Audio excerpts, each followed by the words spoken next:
In the year 2147, Earth had finally found its place among the stars. Humans did not arrive with grand ships or powerful weapons at first. They came slowly, after many hard years of fighting to survive. Other species in the galaxy watched them with caution. Some thought humans were too stubborn. Others said they were too fragile. But no one could deny that humans kept going, even when everything looked lost. The Valorian Empire was one of the oldest and strongest powers in known space. Its people were tall, with smooth silver-blue skin and eyes that glowed softly in dim light. They ruled many worlds with strict order and advanced science. Their biotech could grow cities from seeds and heal wounds in minutes. But even the mighty Valorian Empire had enemies. Pirate fleets roamed the outer borders, growing bolder each year. The pirates took ships, stole resources, and left broken colonies behind. To stop the pirates, the Empire needed stronger friends. The humans of Earth had proven they could fight. Their small fleet had held off larger forces in past wars.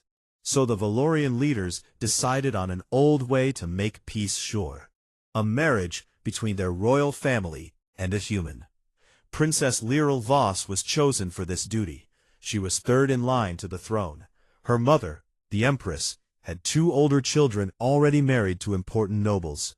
Lyral was smart, brave, and trained in war and politics. She did not like the idea of marrying for politics, but she understood it was her responsibility. She wanted to help her people and keep the empire safe. The humans agreed to the marriage quickly. They sent a list of possible husbands. Most were officers or leaders from important families. But one name stood out because it was so plain: Daniel Hayes. He was a logistics officer on the Coalition space station near Earth space. His files said little. Born in a small town in the middle of America. Good at organizing supplies. No wife. No children. No big awards listed. The Valorian diplomats looked at the name and nodded. A quiet man would not cause trouble. He would not try to take power or make demands. He was perfect for a simple alliance marriage. Lyral read Daniel's file too. She saw a photo of a man with short brown hair, calm green eyes, and a small, polite smile. He looked ordinary. Not tall like Valorians, not strong-looking, just a normal human. She closed the file and thought, he will stay in the background. That is good. The wedding was set for a neutral place, orbital platform Zeta 4. It floated between Earth and Valorian space. No big ceremony, no crowds, only a few diplomats, some guards, and 2 small groups from each side. On the day of the wedding, Lyral arrived first. She wore a long silver robe that shimmered like water. A thin crown of white crystal sat on her dark hair. Her guards stood tall behind her. She felt calm, but also a little bored. This was just another duty. Then Daniel arrived. He wore a simple dark blue uniform, with the Earth Coalition symbol on the shoulder. No medals, no fancy decorations. He walked with steady steps, not fast, not slow. When he saw Lyral, he stopped and gave a small bow. Not too deep, just enough to show respect. The ceremony began. A neutral AI voice read the words of the Alliance Treaty. Then came the personal vows. Lyral spoke first. Her voice was clear and strong. I, Lyral Voss, promise to honor this union for the peace and safety of our peoples. I will stand by my husband in public and private matters as the Alliance requires. She looked at Daniel. He listened carefully. When it was his turn, he spoke in a quiet voice. I, Daniel Hayes, promise the same. I will do my best to support the Alliance and respect your people. That was all. No long speech, no poetry, just simple words. They exchanged rings. Lyral's ring was a thin band of Valorian crystal that glowed softly. Daniel's ring was plain silver, with a small earth blue stone in the center. They placed the rings on each other's fingers. The AI announced the marriage complete. After the short ceremony, there was a small meal in the station's dining hall. Lyrael sat at the head table, with Daniel beside her. Valorian nobles talked loudly about trade deals and fleet plans.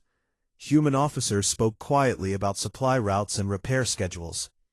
Lyrael turned to Daniel once. "Do you like the food?" she asked. He looked at the plate of Valorian fruit and spiced meat. "It's different, but good," he said. "Thank you." He ate slowly and did not speak again unless someone asked him something. Lyrael watched him. He answered every question politely. He never interrupted. He never tried to impress anyone. When a Valorian lord asked about human weapons, Daniel said only, "They work when we need them to." Then he went back to eating. One of the human officers, a woman named Laura, leaned close to Daniel and whispered something. He nodded and smiled a little. Lyrael noticed the smile. It was small and real, not forced. She wondered what Laura said, but she did not ask. After the meal, it was time to leave. Lyrael would take Daniel to Valoria Prime, the heart of her empire. Her personal ship waited in the docking bay. It was large and beautiful, shaped like a long silver leaf. Daniel carried only one small bag. No servants, no extra boxes, just one bag. Lyrael looked at it. "Is that all you need?" she asked. "Yes," he answered. "I don't need much." She thought this was strange. Most people brought more things when moving to a new world, but she said nothing. They walked to the ship together. Guards from both sides followed at a distance. When they reached the entrance, Lyrael stopped. "This ship will take us home," she said. "My home. You will live there now too." Daniel nodded. "I understand," he said. He did not look nervous. He did not look excited. He just looked calm. Inside the ship, Lyrael showed him to his quarters. They were next to hers, connected by a small door. The room was large, with soft lights, a wide bed, and a window that looked at the stars. "If you need anything, tell the ship AI," she said. "It speaks your language." "Thank you," Daniel said. He put his bag on the floor and looked out the window for a moment. Then he turned to her. "I know this marriage is for politics," he said quietly. "I won't make things hard for you." Lyrael was surprised by his direct words. Most people did not speak so plainly. "Then we will get along." She left him to settle in. As the ship began its journey, Lyrael went to the command deck. She stood at the front window and watched the stars move past. She felt the weight of her duty. She was now married to a human she barely knew, a quiet man from a small planet. She thought about what life would be like on Valoria Prime. The court was full of powerful people. They would watch Daniel. They would test him. They would probably laugh at him behind his back. But if he stayed quiet and out of the way, everything would be fine. She did not know that Daniel Hayes had once stood alone against impossible odds. She did not know that in the old war, when hope was gone, he had held a small outpost for days, with nothing but his mind and his hands. She did not know that some humans still told stories about the man who never gave up and never asked for praise. To her, he was just a quiet husband chosen for an alliance. The ship flew on through the dark. Lyrael went to her own room and tried to sleep. Daniel sat in his new quarters, looking at the stars. He thought about his old life. He thought about the future. Then he closed his eyes and rested. Neither of them spoke much during the long trip. They ate meals together sometimes. They talked about small things, the weather on Valoria Prime, the taste of human coffee, the way Valorian plants grew without soil. Nothing deep, nothing personal. Lyrael decided she liked his quiet way. It was better than loud men who wanted attention. Daniel decided she was strong and fair. That was enough for him. When the ship finally reached Valoria Prime, the planet appeared below them like a jewel of blue, green, and silver. Towers of crystal rose high into the clouds. Flying vehicles moved between them like birds. Lyrael stood on the bridge and pointed. "That is our home," she said. Daniel looked down and nodded once. "It's beautiful," he said simply. The ship landed smoothly. Guards waited outside. A crowd of nobles and officials stood in neat lines. Music played from hidden speakers. Lyrael stepped out first. Daniel followed a step behind her. The nobles bowed to the princess. Then they looked at the human husband. Some smiled politely. Others raised eyebrows. A few whispered to each other. Daniel walked forward with calm steps. He kept his face peaceful. He did not look left or right. He just followed Lyrael into the palace. Inside the great hall, the empress waited on her throne. She was tall and wise, with eyes that saw everything. She looked at her daughter, then at Daniel. "Welcome, Daniel Hayes," she said. "You are now part of our family." Daniel bowed. "Thank you, Your Majesty," he said. "I will do my best to honor that." The empress nodded. She liked his simple answer. Lyrael felt a small relief. At least the first meeting went well. That night there was a quiet dinner for the family. No big party yet, just close relatives and a few advisors. Daniel sat next to Lyrael. He listened more than he spoke. When someone asked about Earth, he gave short, clear answers. Lyrael watched him again. He never tried to shine. He never looked for praise. He was just there, steady and calm. She thought, maybe this will not be so bad. She had no idea how wrong that thought would turn out to be. The ship landed gently on the wide platform outside the imperial palace. Warm air rushed in when the doors opened. Lyrael stepped out first. Daniel followed right behind her. The palace was huge. Towers of clear crystal caught the sunlight and sent rainbows across the ground. Green plants climbed the walls like living decorations. In the air, small flying machines hummed softly as they carried messages or small packages. A line of guards in shining armor stood straight. They raised their weapons in salute when Lyrael appeared. Behind them waited nobles in bright robes. Some had long capes that moved like water, even when there was no wind. They all bowed low. Their eyes moved quickly to the human walking beside the princess. Daniel kept his face calm. He did not stare. He did not smile too much. He just walked with even steps and kept his hands at his sides. Lyrael led him through the main gates. The floor inside was smooth stone that felt warm under their feet. Soft lights came from the walls, not from lamps. The air smelled clean, like fresh rain mixed with flowers. "This is the grand hall," Lyrael said quietly. "You will see it often." Daniel looked up at the high ceiling. It was painted with moving pictures of stars and old battles. The pictures changed slowly, like clouds. "It's impressive," he said. They walked on. Servants appeared from side doors. They carried trays or cleaned quietly. None of them spoke to Daniel. They only looked at him once or twice, then looked away. Lyrael took him to their private wing. It was high up in one of the towers. The rooms were large and open. Big windows showed the city below. Flying bridges connected buildings like silver threads. "Your room is here," Lyrael said.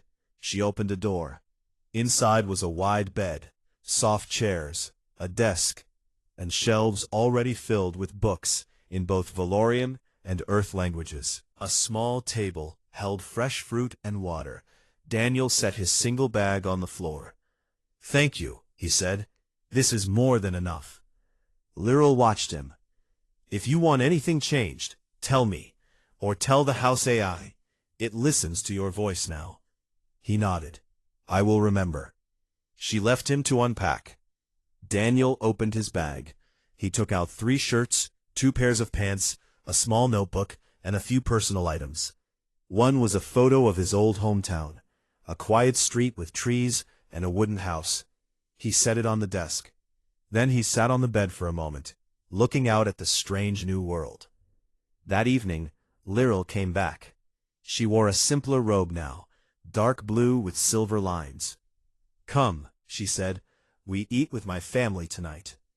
Daniel followed her down long halls. They entered a smaller dining room. A long table stood in the center. The Empress sat at one end. Liryl's older brother, Prince Kale, sat on her right. Her sister, Lady Mira, sat on the left. A few advisors were there too. Everyone stood when Lyra entered. They bowed to her, then looked at Daniel. The Empress spoke first. "Sit, Daniel Hayes. You are welcome here." Daniel bowed a little. "Thank you, Your Majesty." He sat next to Lyra. The food came in quiet waves. Bowls of glowing blue soup. Thin slices of meat that smelled sweet. Vegetables that looked like flowers. Small cakes made from something soft and warm. Daniel ate carefully. He tried everything. He did not make faces. He did not complain. Prince Kale looked at him. "Tell us about Earth, human. Is it true your world has only one moon?" Daniel swallowed his bite. "Yes, just one. It's enough to make the tides move." Kale laughed a short laugh. "One moon. How strange. We have 3, they make the nights brighter." Daniel nodded. 3 would be nice sometimes. Lady Mira leaned forward. "Do humans really fight with metal machines? No biotech at all?"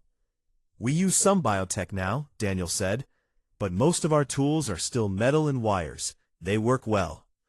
Mira smiled like she did not believe him. How simple. Daniel did not answer. He just took another bite. After dinner, Lyra walked with him back to their rooms. "You did well," she said. "They can be sharp with words." "I noticed," Daniel said, "but words are just words." She looked at him. "You do not get angry easily." "No point in it," he answered. The next days passed quietly. Lyra had duties every morning. Meetings with advisors, talks about trade, plans for new ships. She left Daniel alone most of the time. He did not sit still. He walked the palace halls. He learned where things were: kitchens, gardens, repair rooms, storage areas. He asked the house AI simple questions. How do you track food supplies? How long do the power cells last? The AI answered in clear English. One afternoon, Daniel found the main supply office. It was a large room full of screens and workers. Boxes moved on floating platforms. People shouted orders. Papers and tablets lay everywhere. Daniel stood in the doorway and watched.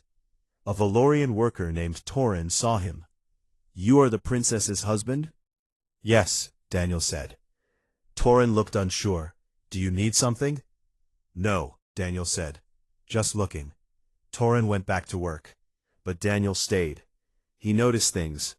One worker ran back and forth carrying heavy crates because the lift was broken. Another searched for hours because labels were wrong. A big list on the wall showed food orders, but half the numbers did not match. Daniel did not say anything that day. He went back to his room and wrote notes in his small book. The next morning, he went back to the supply office. Torin was there again. "Can I help?" Daniel asked. Torin frowned.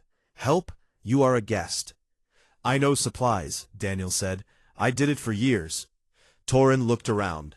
No one was watching closely. "All right. See that pile?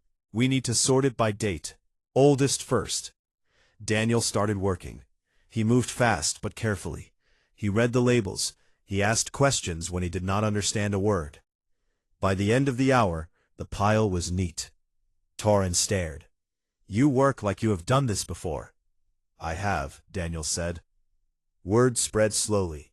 The quiet human was in the supply rooms. He fixed small problems. He moved boxes without complaint.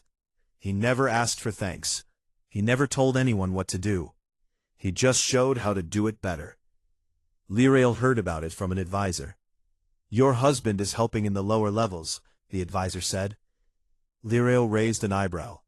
"Doing what?" "Organizing, carrying, talking to workers." She found Daniel that evening. He was washing his hands in their shared bathroom.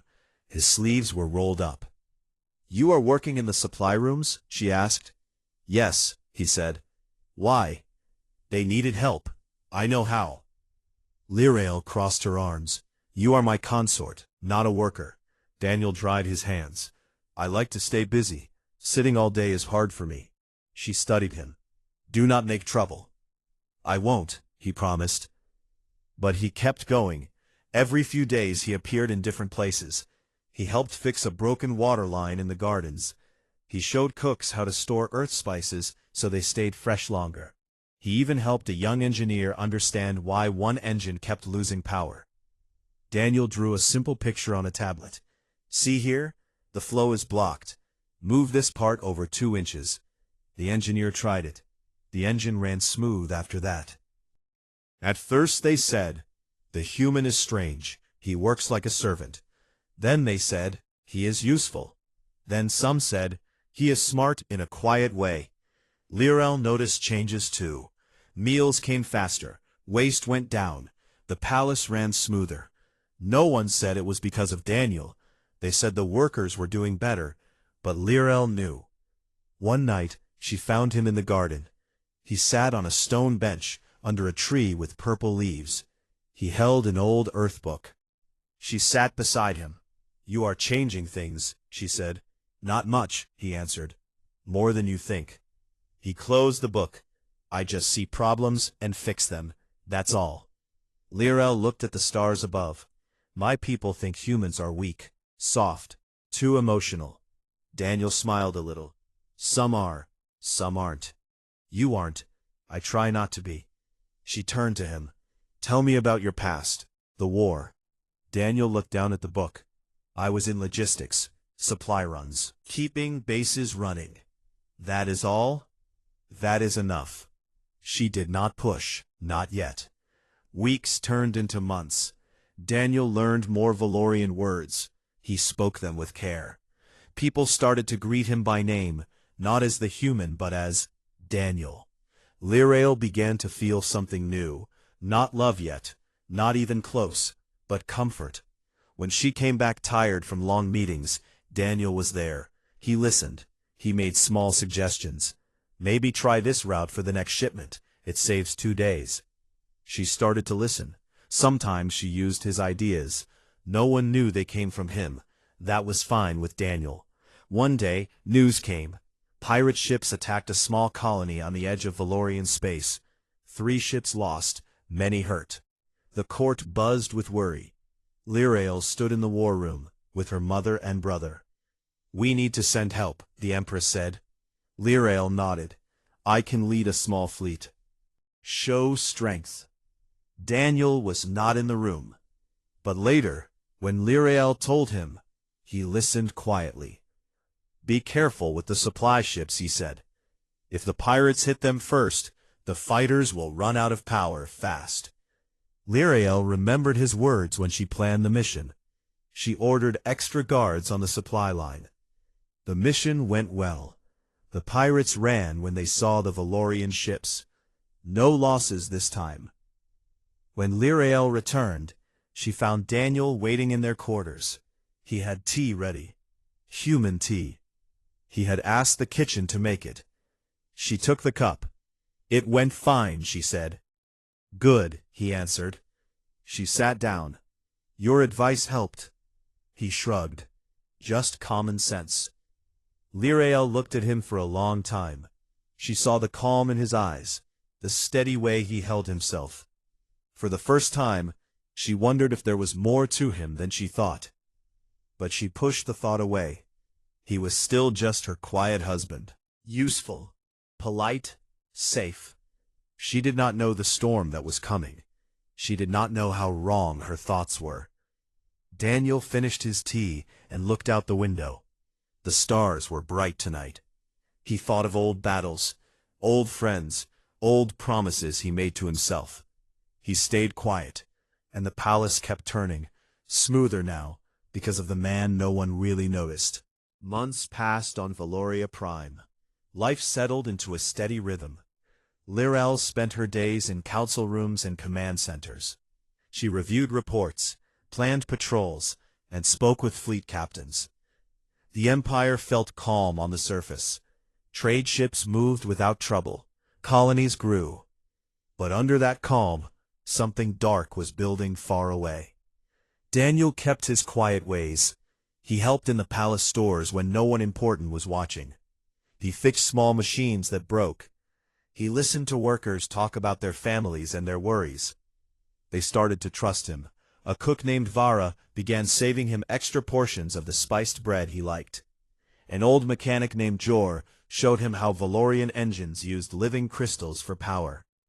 Daniel listened and learned. He never bragged. He never asked for anything back. Lirel noticed how the palace felt different now. Things ran smoother. Fewer arguments in the lower halls.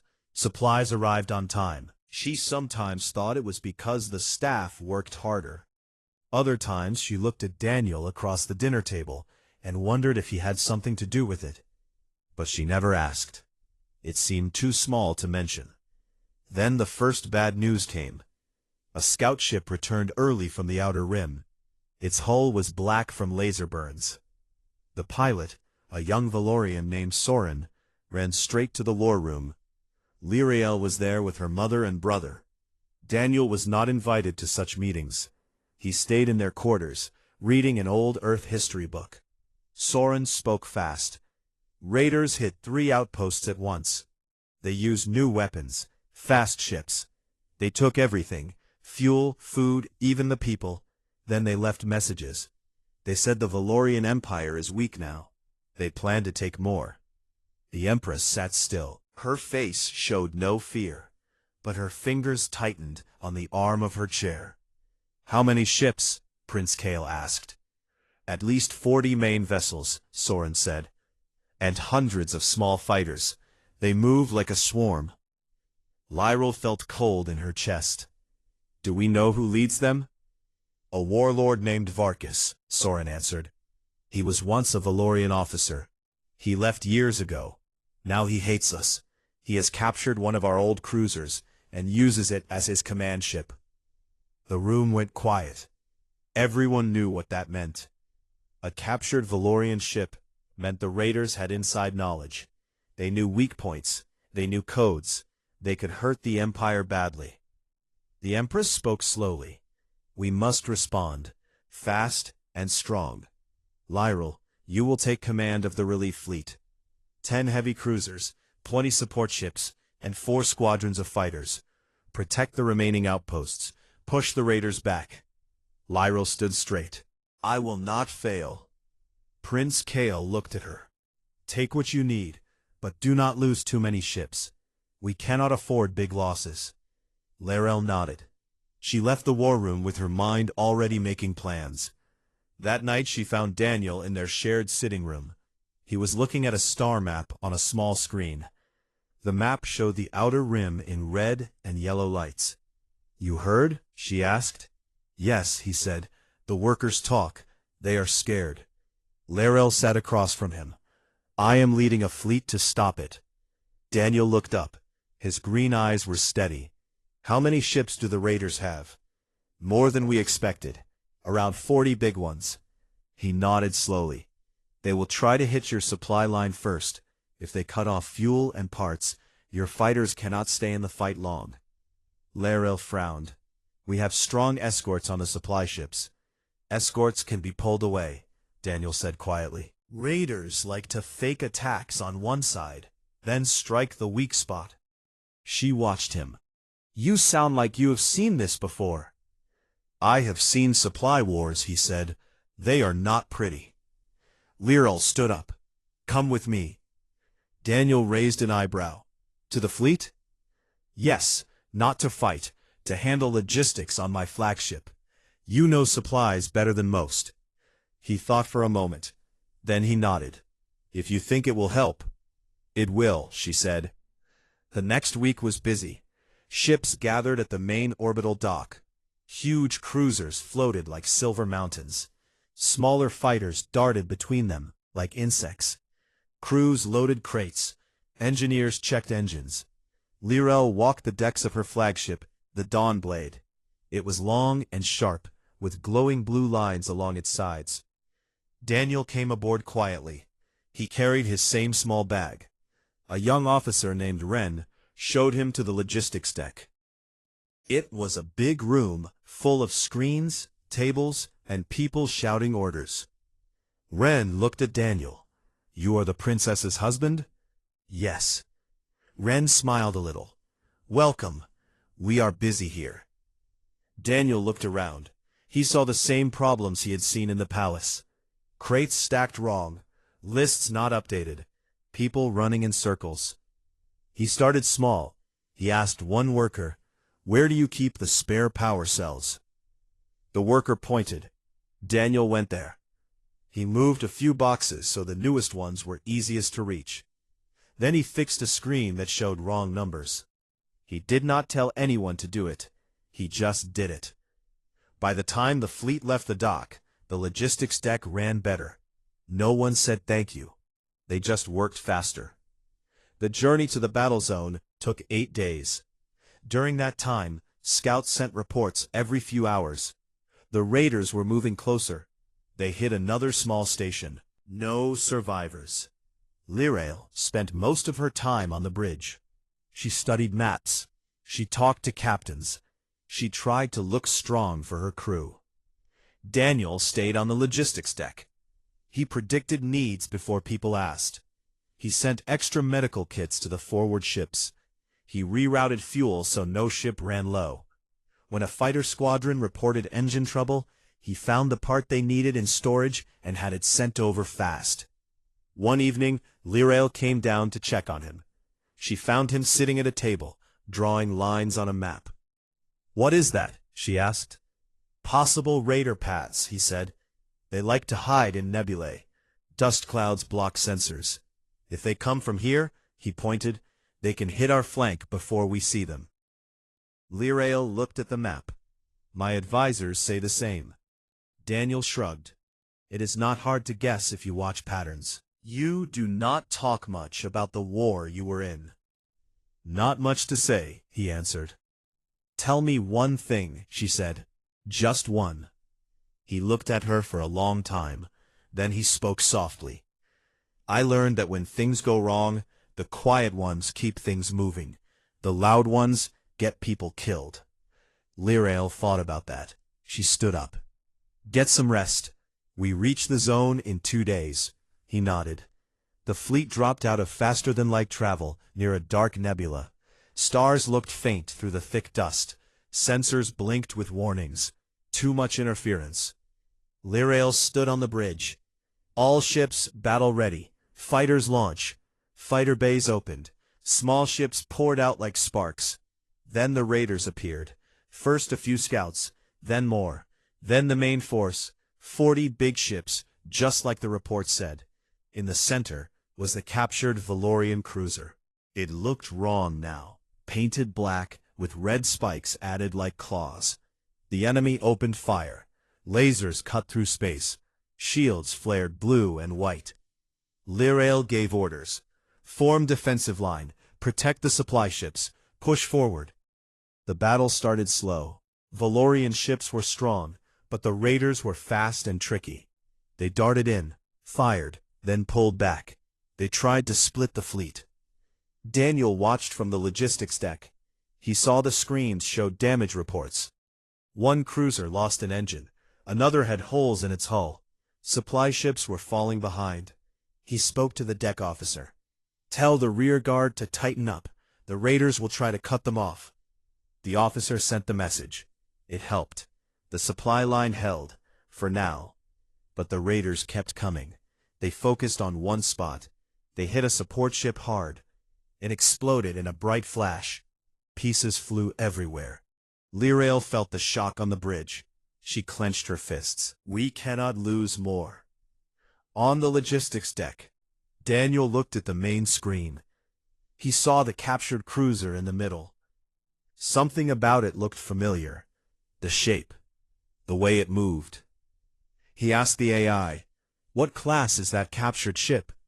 "Class E7 Dreadnought," the AI said. "Lost in action 7 years ago near Outpost Gamma 9. Daniel went still. Gamma 9. He knew that name too well. He stood up. "I need to speak to the princess." The officer looked surprised. "Now?" "Now," Daniel said. They let him go to the bridge. Lyrael saw him enter. "Daniel, what is it?" He walked close, his voice was low but clear. "That ship in the center, the captured one. I know it." Lyrael stared. "How?" "I was there when it was lost," he said.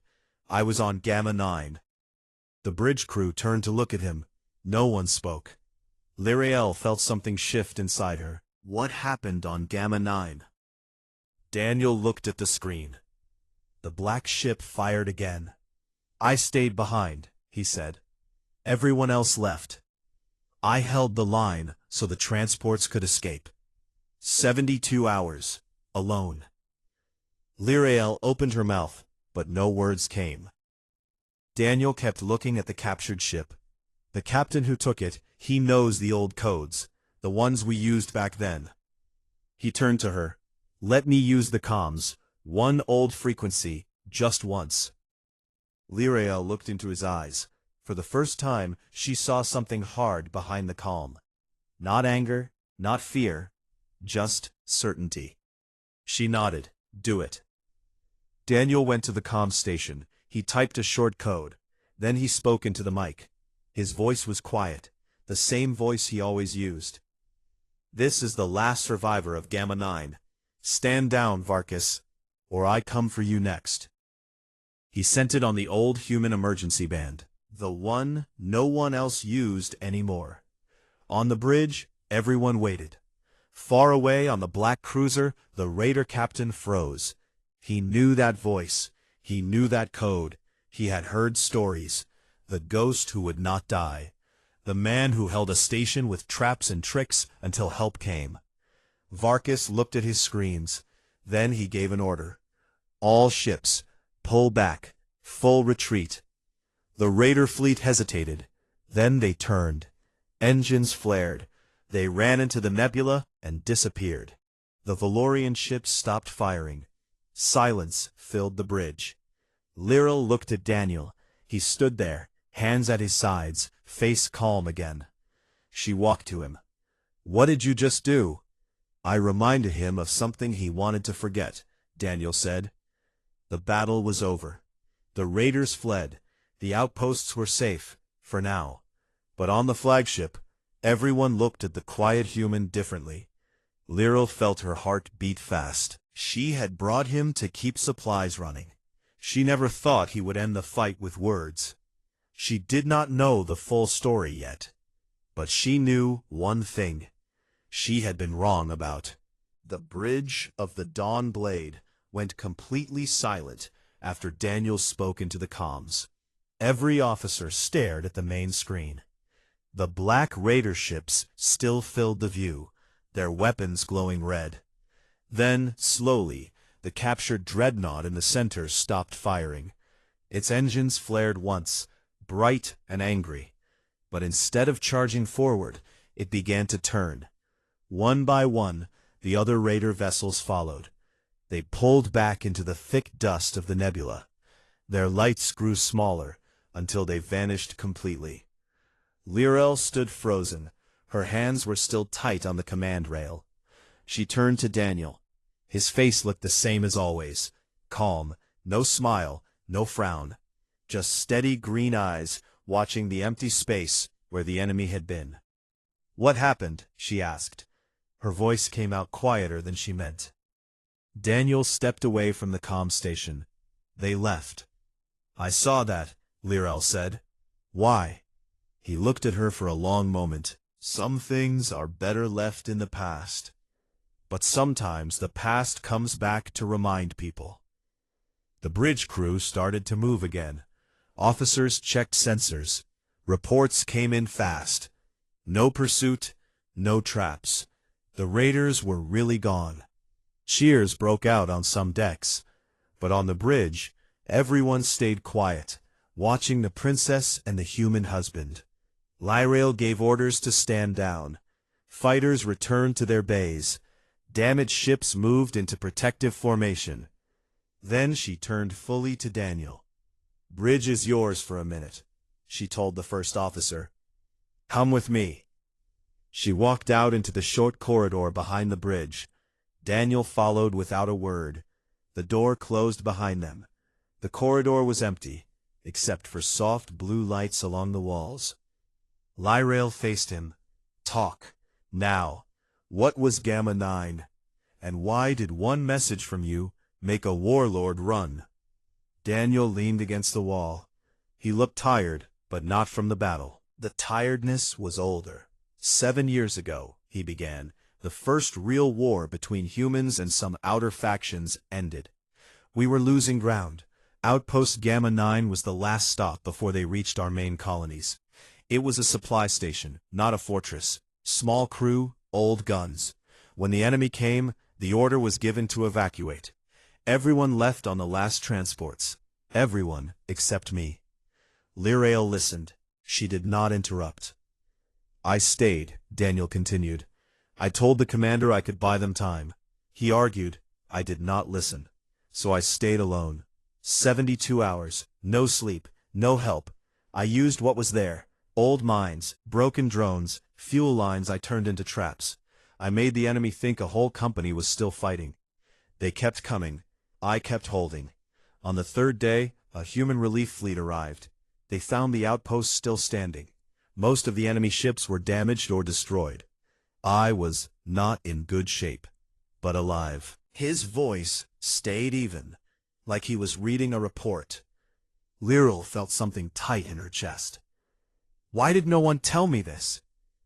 Because I asked them not to, Daniel said. When the war ended, I left the service. I took a quiet job. Logistics, paperwork. No parades, no medals on my chest. I wanted to forget. Most people thought I died in the last fight. That was easier. But the raider captain knew you, Lyrael said. Daniel nodded. Varkas was there that day.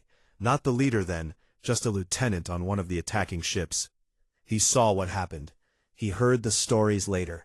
The ghost of Gamma 9, the man who would not leave. He believed I was dead.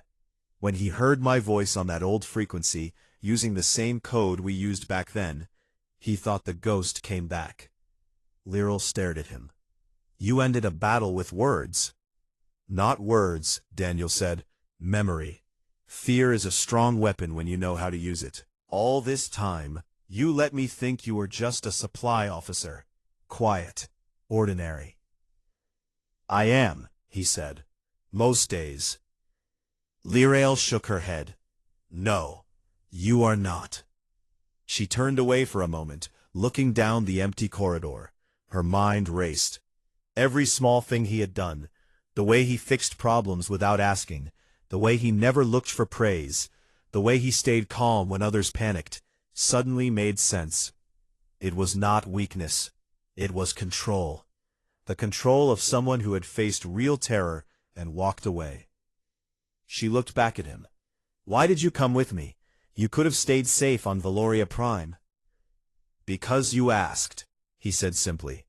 And because if things went wrong, I did not want you facing it alone. Lyrael felt warmth rise in her face. She did not know what to call the feeling yet. Gratitude, respect, something deeper. Come back to the bridge, she said. They need to see you. Daniel shook his head. No, let them think it was luck, or good tactics. I do not need them staring. But they should know. They do not, he cut in gently. Let it stay quiet, please. She studied his face. She saw the same small lines around his eyes that she had never noticed before. Marks of long nights and hard choices. All right, she said at last. For now. They returned to the bridge. The crew clapped when Lyrael entered. She raised a hand to quiet them. We won today, she said, because we stood together, because we did not break. Return to formation. Set course for the nearest safe outpost. We will repair and regroup. The crew went back to work. No one asked about the human. No one dared. Over the next hours, reports came in. The raiders had scattered. Varkas's fleet was in full retreat toward uncharted space. The captured dreadnought had powered down its weapons completely. Scouts said it looked abandoned in a hurry. Lyrael stayed on the bridge until the fleet was secure. Then she went to her private quarters. Daniel was already there. He sat by the small window, looking at the stars. He had made 2 cups of human tea. Steam rose from them. She sat across from him. "You saved us," she said. "No," he answered. "The fleet saved us. I just gave them a reason to leave." She took the tea. It was warm in her hands. "You could have told me, from the beginning." Daniel looked into his cup. "I did not want you to see me as a weapon, or a story. I wanted you to see me as me." Lyrael set her cup down. She reached across the small table and touched his hand. Her silver-blue fingers rested on his skin. He did not pull away. "I see you now," she said softly. He looked up. For the first time since they met, his calm mask slipped just a little. A small, real smile touched his lips. "Good," he said. They sat in silence for a long time. The ship hummed around them. Stars moved past the window in slow streaks. Later, Lyrael sent a short message to the Empress. "Victory. No major losses. The raiders broken." She did not mention Daniel's part. She knew he would not want it. But in her heart, something had changed. The quiet man she married for duty was no longer just a duty. He was something more. Something she had never expected. The fleet turned toward home. Repairs continued. Crews rested. Stories spread quietly among the lower decks. The human husband spoke on the comms. The enemy ran. No one knew why, but they felt safer because of it. Daniel went back to the logistics deck the next day. He checked lists. He moved crates. He answered questions in his usual quiet way. No one treated him differently. He made sure of that.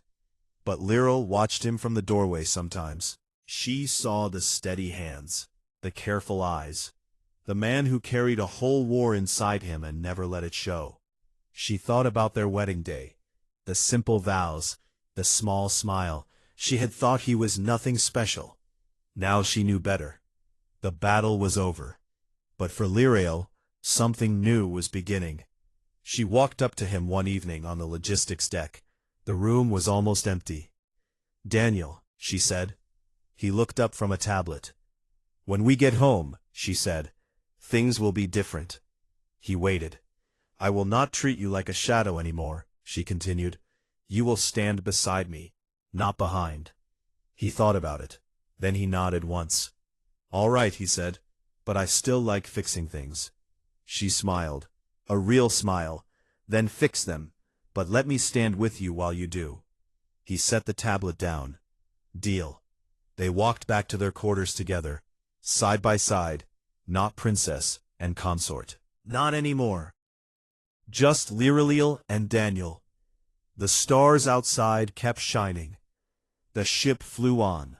And somewhere in the dark, a warlord still heard a voice in his dreams. A quiet voice. A voice that promised he would come again if needed. But for now, the quiet human rested.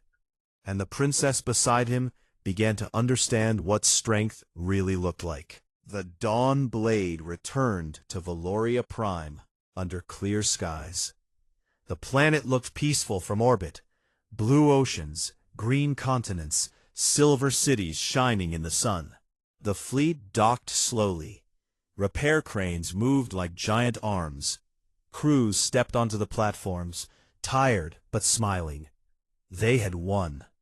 No one expected such an easy end to the fight. Lyrael stood on the main ramp as the ship opened. She wore her formal silver robe again. A thin crown rested on her hair. Daniel walked beside her, still in his simple dark uniform. He carried nothing but the small bag he always had. Guards lined both sides. They saluted sharply. Their eyes flicked to the human husband with new respect. Word had spread fast on the lower decks. The quiet man had spoken once, and the raiders fled. No one knew the full story, but they felt it. Something big had happened. The Empress waited at the palace entrance. She stood tall on the wide steps. Prince Kael and Lady Mira stood with her. Behind them waited nobles, advisors, and reporters from the Empire news feeds. Cameras floated above like small glowing orbs. Lyrael walked forward first. She bowed to her mother. Daniel bowed a step behind her.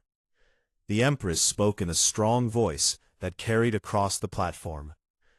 Princess Lyrael Voss, you have returned victorious. The raiders are broken. Our borders are safe again.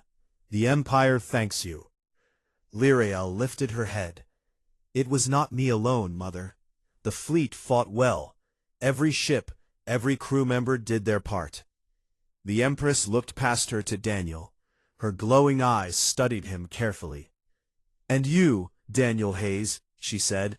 You stand here beside my daughter. What part did you play? Daniel met her gaze. His voice stayed quiet but clear. I helped where I could, Your Majesty. Nothing more. A low murmur moved through the crowd. Some nobles smiled politely. Others looked confused. The Empress raised one hand for silence. Stories reach even the throne, she said. They say a single voice on an old frequency turned the battle. They say the raiders ran from a name they feared. Is this true? Daniel did not answer right away. He looked at Lyrael. She gave a small nod. He spoke again. Some old fears die hard. I used one. That is all. The Empress stepped down one step. She stood closer now. Then you are more than a consort, she said. You are a shield to this empire. We will not forget. She turned to the crowd. Let it be known. Daniel Hayes, husband of Princess Lyrael, helped save our people. Honor him as you honor any warrior. Applause started slow, then grew. Nobles clapped. Guards raised their weapons high. Even the floating cameras zoomed in. Daniel looked uncomfortable. He gave a small bow and stepped back half a step. Lyrael reached out and took his hand. She held it firm in front of everyone. The crowd noticed. Whispers spread. After the welcome, they walked inside. The great hall felt different now. People bowed deeper when Daniel passed. Servants smiled at him. Vara the cook waited near the dining wing with a tray of fresh spiced bread. For you, she said quietly. Thank you. Daniel took one piece. Thank you, Vara. Lyrael led him to their private tower. The door closed behind them. The room was quiet. Sunlight came through the big window and made patterns on the floor. She turned to him. Her voice was soft. I should have known sooner, she said. I treated you like furniture, something useful, but not important. Daniel shook his head. You treated me like a person. That was enough. No, she said. It was not. I looked at you and saw silence. I thought silence meant weakness. I was wrong. He sat on the edge of the bed. Silence is just quiet. It does not mean empty. Lyrael sat beside him. Tell me the rest. About Gamma 9. I want to understand. Daniel looked out the window for a long time. Then he spoke. The outpost was small. Metal walls, cold air. When the transports left, the silence was loud. I set traps with what I had. Wires across doors, fuel cans rigged to explode, broken guns turned into mines. I moved fast. I made noise on purpose. I let them think an army waited. Every hour felt like days. I talked to myself sometimes, told myself one more hour, just one more. On the last day, my hands shook so bad I could barely hold the tools. But I kept going. When the relief ships came, I was sitting on the floor, covered in blood. Not all mine. They carried me out. I woke up in a hospital. They said I was a hero. I said no. Heroes die pretty. I just survived. Lyrael listened without moving. Tears gathered in her eyes, but she did not let them fall. You carried that alone, she said. I carried it until I could put it down. I put it down when I met you. Or tried to. She reached for his hand again. This time, she held it tight. I will not let you carry it alone anymore, she said. He looked at her. I do not need parades. I do not need titles. I know, she said. But you deserve truth, and respect, and love. The word hung in the air. Daniel blinked once. Then he smiled. The small, real smile she had seen on their wedding day. "I think I can handle that," he said. They sat together until the sun moved lower. Then Lirel stood. "Come," she said, "walk with me." They left the tower. They walked through the gardens. Purple leaves moved in the breeze. Flowers opened and closed like breathing. People saw them. Some bowed. Some just smiled and kept working. Lirel stopped at a stone bench under a tall tree. "This is where I used to sit alone," she said, "before you came. Now I know it is not." Daniel sat beside her. "Duty is heavy, but shared, it gets lighter." She leaned against his shoulder. He did not move away. That night, the palace held a quiet dinner. Not a big party, just family and close friends. The Empress sat at the head. She raised a glass. "To peace," she said, "and to the people who guard it, even when no one sees." Everyone drank. Daniel drank too. He stayed quiet, but his hand rested on Lirel's under the table. Days turned to weeks. Lirel began asking Daniel to join her in meetings. Not to speak, just to listen. He sat in the back at first, then closer. Soon advisors asked his thoughts. He gave short answers, simple ideas, routes that saved time, ways to protect supply lines better. They listened. The Empire grew stronger. New ships used human designs mixed with Valorian biotech. Borders stayed safe. Pirates stayed away. One evening, Lirel and Daniel stood on the high balcony of their tower. The city lights glowed below like stars on the ground. 3 moons hung in the sky. Lirel looked at him. "I thought I married a shadow," she said, "someone to fill a space. Instead, I married the light that saved us all." Daniel took her hand. "You saved yourself," he said. "I just stood beside you." She smiled. "Then keep standing beside me." He nodded. "Always." They stayed on the balcony until the moons moved higher. The wind was cool. The night was calm. Far away in dark space, a warlord named Varkas still woke from bad dreams. He heard a quiet voice on an old frequency. He saw a small station that would not fall. He never came back to Valorian space. On Valoria Prime, the quiet human and the princess lived on. Not in stories or songs, not with loud praise, just together, steady, real.